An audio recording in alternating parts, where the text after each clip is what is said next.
Et dans le domaine minier, maintenant, Ottawa et Québec s'entendent pour éliminer les doubles évaluations environnementales, notamment pour l'industrie minière.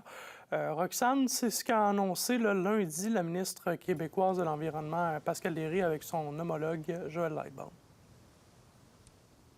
Effectivement, Andréi, les évaluations environnementales devraient désormais être plus simples au Québec. Cette entente de principe vise à accélérer les traitements pour les projets d'envergure en évitant le dédoublement des évaluations entre Québec et Ottawa.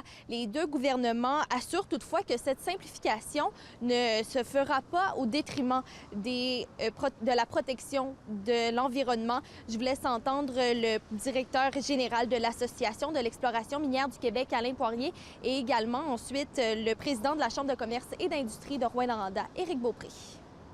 C'est une bonne nouvelle pour les entreprises parce que ça faisait deux processus différents à suivre, souvent avec les mêmes informations, une partie des mêmes informations.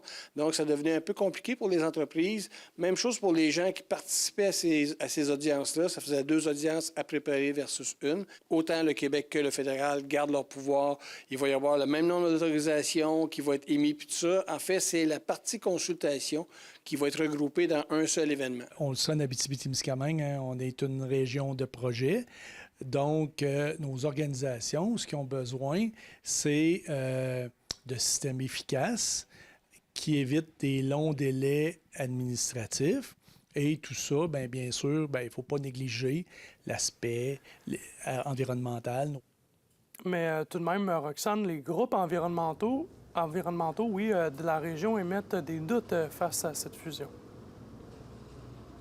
Effectivement, André, j'ai parlé un peu plus tôt aujourd'hui avec le porte-parole du regroupement Vigilance Mine Abitibi-Témiscamingue, Marc Nantel. Et selon lui, le regroupement des évaluations fédérales et provinciales est inquiétant car il craint notamment que les analyses environnementales soient moins rigoureuses qu'à l'avant et que les citoyens soient moins bien informés sur les possibles impacts des projets miniers sur les citoyens. Je vous laisse l'entendre.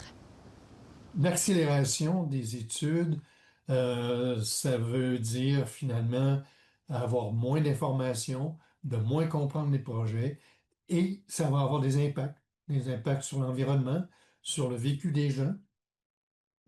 Exemple, milieu humide, milieu hydrique, les contaminations, les résidus miniers où est-ce qu'ils vont être installés, les impacts sur la qualité de l'air, tout ça, on va le connaître peut-être partiellement parce que les études ne seront pas complètes. Le terme de l'entente font maintenant partie de l'objet de consultation publique pendant 21 jours. Merci, Roxane.